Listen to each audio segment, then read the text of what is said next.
What's up, guys? Welcome back to the channel, Third Gen Junkies. You know who it is, Chris. And today, I'm going to be introducing the shop space somewhat. Still not fully ready to go. Have some stuff to move out.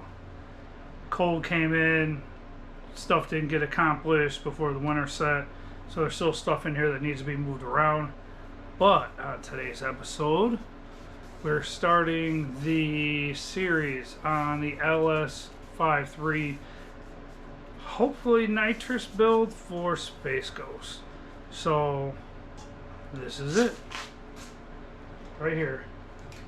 So this is a 5.3 Gen 3 5.3, approximately 125,000 miles, 862 head. It is extremely and horribly crusty. Pretty bad. Man, it looks like the exhaust manifolds are at the bottom of the ocean. So, I mean, as you can see, that's exhaust manifold rust. But as you can see on the last video, we actually got this over here, or a few videos ago, I lost count. But we got 5.3 over here, got on the engine stand, so we're going to start the tear down on it. The question that I have is, what do you guys think that we should put in it? What do you guys think, the subscribers? Because trying to figure out what cam to go with, what heads to run, and for what I've seen from Richard Holdner on YouTube, almost any cam could be a turbo cam or a nitrous cam. So obviously we want something with some chop, but trying to figure out what to go with. I've acquired some parts already, but I'm not sure if we're going to use them or not. It all depends upon what we can come up with, you know, price range, budget build, and yeah, see if we can figure out something with this old girl, because she's definitely old and crusty. I mean, this thing isn't even attached to the EGR valve anymore. I mean, look at this. This thing is trash. And I can guarantee you that almost every one of these exhaust manifold bolts are going to break off in the head. But I will tell you that future plans for this motor is definitely going to be, the heads will get sent out, they'll get decked. Obviously, any cam you put in, you're going to go with 660 lift springs, trunnion upgrade to the stock rockers. But I'm trying to figure out what type of heads I want to go with, what type of cam to go with. I know what oil pump I want to use. I know what head gaskets I'll use, LS9. Full length headers, probably just true dual exhaust, probably dumps underneath the car. But there is a Blackheart exhaust on it, so I could wire it into a 3-inch Y pipe and then take it to the Hooker Blackheart, and it would sound amazing. But yeah, so I mean, really, I'm wondering what you guys think. I mean, what should we do with this old girl? It's a 24X 5.3 Gen 3 5.3, and she's super crusty.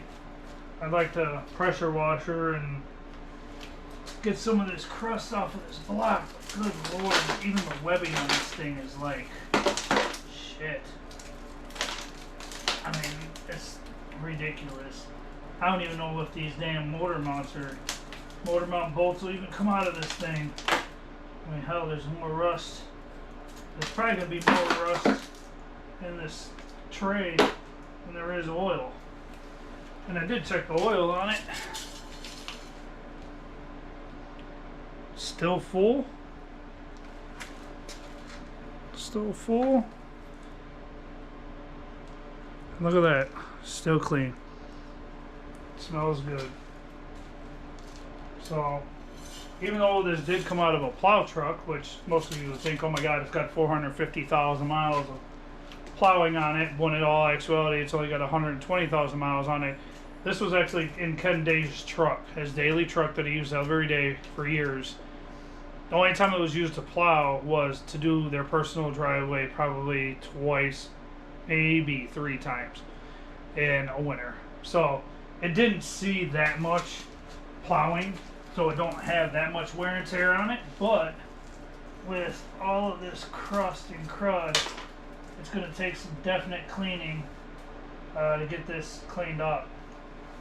I do have, for this, I've acquired Corvette accessories, so they're the low mount alternator. I have a ATI dampener, I believe it is, for it. All the accessories are all AN, so instead of having just your regular water filler neck here, it's actually an AN fitting for an AN hose.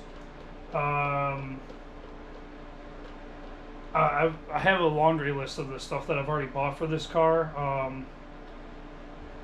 There's a few things sitting here on the table, like the 4-port steam port. Instead of it having just the two that go together, and the one is just kind of like locked off. It has the 4-port. And what's crazy that I just noticed, surprisingly, this one actually has the 4-port on it too. So that's a plus. That's awesome. That actually makes it a whole lot easier. But this intake is going. This truck harness will be going.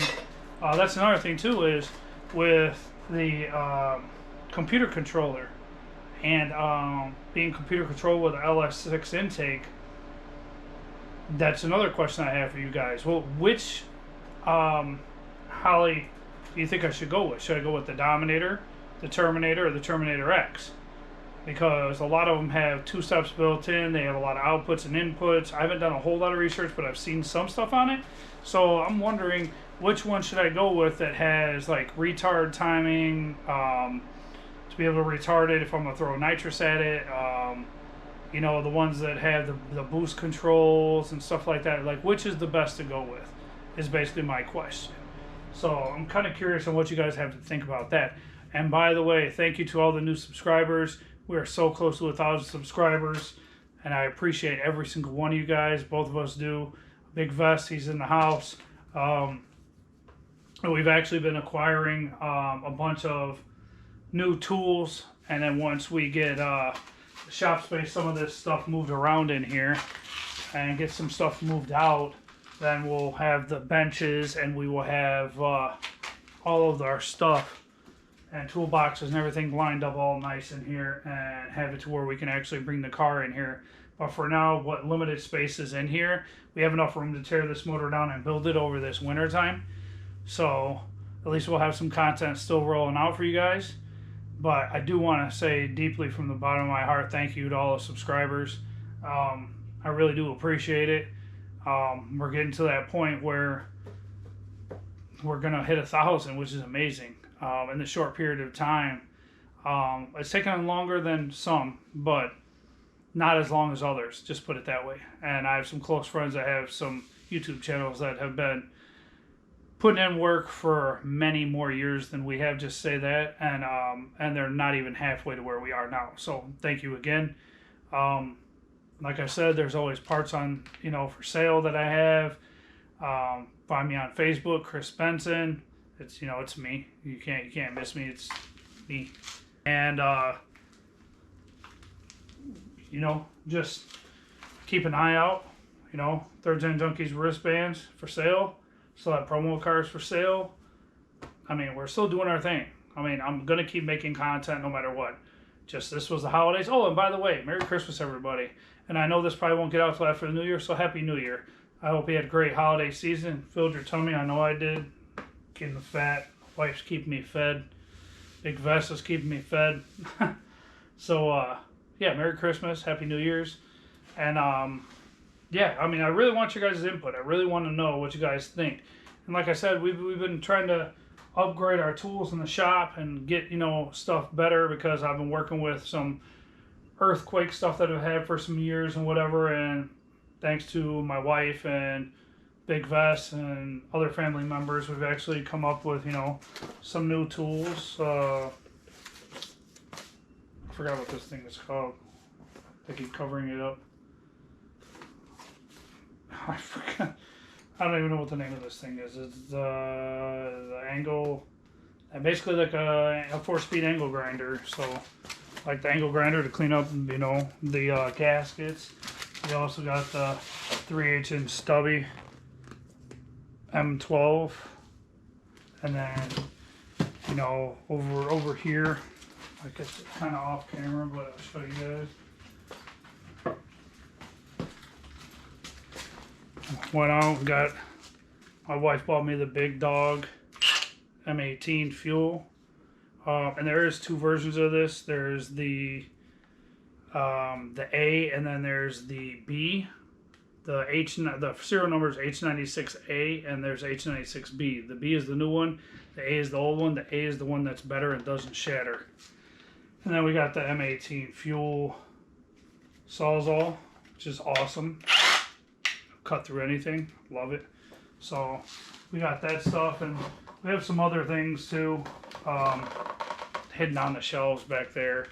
But yeah, I mean, we're trying to get stuff acquired. All this is non-sponsored. This is just us paying out of pocket to get stuff done. So we want to get this build rolling, and I have, like I said, probably 90% of what I need, 97% or so.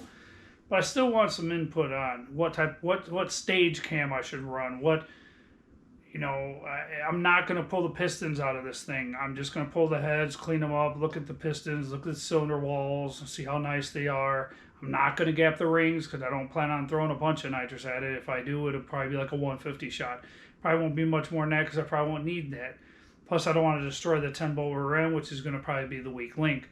Also, transmission 700R4, maybe upgraded with Corvette internals and some, you know, good discs and Kevlar bands and stuff, but nothing too over the top. You know, maybe 500 horsepower-ish on the trans. So the weak link will probably be the drive shaft or the rear end, which I'm betting the glass 10-bolt 4th gen rear end will probably shatter before anything. But it does have an aftermarket posi unit in it, 373 gears, so it might, the trans might die. I don't know. We'll see when that time comes. But yeah, I would love your guys' input on what do you think, what I should throw into this thing. This is going in Spaceghost, the White 89. You guys have seen it in the past videos. If not, look back on the videos, check it out.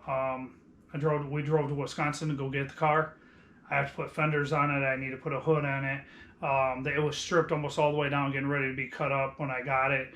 I have carpet in it. I have a dash in it. I've slowly been putting little stuff back in it off camera because it's nothing that's extremely interesting and not very long enough to make a video on. And I already have videos in my playlist if you guys look through on the stuff that I've already been doing to this car. So, yeah, I mean, I really wonder what's your guys' input. And like I said, thank you so much for all the new subscribers. And like, share, subscribe. I mean, drop a comment down below. Let me know what you want to see. What do you think I should put in this thing? What do you think we can make some good power with? And, oh, I forgot to tell you guys. By the way, yesterday I went to drop off a part to a gentleman who had an 83 Firebird. Beautiful car. I mean, absolutely beyond beautiful. His name is Mike. Talking with him and stuff here and there, I actually found out that he knows how to rebuild 700 R4s. So instead of me actually having to pay money out of pocket, this man has like $3,000 worth of internal parts in his transmission so it'll hold up to his 450 horsepower 350 in his car. So I probably will be making some videos with him and probably taking some transmissions over there to get built, ordering parts and getting them built to standard for whatever it is we plan on doing with this. Like if I say this is a, say max horsepower 550 horsepower with 150 shot of nitrous, we'll build it to that spec so that it'll hold up to that spec on the horsepower rating. So yeah, that's basically it. I really am curious on what you guys have to say about how I should go about doing, doing this build. But the next video on this will be tear down. Tear the intake off, tear the valve covers off, we'll try to tear off these crusty exhaust manifolds and tear off all the accessories and get them set to the side, get it tore down to a certain point before we start cleaning stuff up, get the heads sent out to the machine shop, get them decked, get the valve job done, make sure that the trunnion upgrade's done, and valve guide seal 660 springs, make sure everything is where it should be for what we plan on doing with this build. And I'm mainly only building this car because, one, I love that car. Two, after driving Ken's LS swapped white Iroc, I fell in love with it, even though his is a 6.0. And my wife absolutely loves me in a white Camaro. She loves the picture that I have on my wall of me driving Ken's car. And I happen to fall in love with the white Camaro. If Ken ever sold his, I'd probably buy it from him instead of playing with this swap and doing all this. But I have everything to do it, so why not? But yeah, I don't want this video to be too ungodly long. But yeah, guys, like, subscribe, drop a comment down below. Let me know what it is that you think I should do with this thing. I mean, I'm really curious to see what you guys come up with. But yeah, we'll see you next time.